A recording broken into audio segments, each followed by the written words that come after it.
Hello everyone. तो कल सुबह में आ रहा है खेसारी लाल यादव जी और सपना चौहान का एक बहुत ही तगड़ा गाना, जिसका पोस्टर आ चुका है और फुल वीडियो सॉन्ग का रिलीज डेट भी आ चुका है।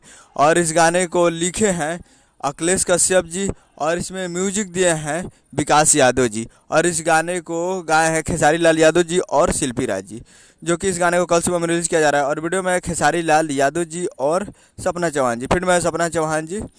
और ये कल फुल वीडियो सॉन्ग को कल सुबह में रिलीज़ किया जा रहा है। Full video song release on 2 अप्रैल 2024 को सुबह 6:15 पे ये फुल वीडियो सॉन्ग को रिलीज़ किया जा रहा है। यानी कल 2 तारीख को सुबह 6:15 पर तैयार रहेगा। ये फुल वीडियो सॉन्ग को रिलीज़ किया जा रहा है, जिस सॉन्ग का टाइटल रखा गया है राम जाने, जिसका टाइटल है राम जाने। और ये कल सुबह में आ रहा है। जी हाँ, ये कल सुबह में आ रहा है। और ये गाना लीक भी हो चुका है, तो लीक हुआ है तो शायद कम भी हुआ है।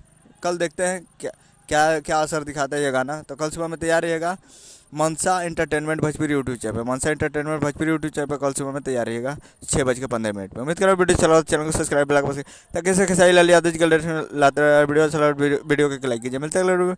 जय हिंद, जय भोजपुरी।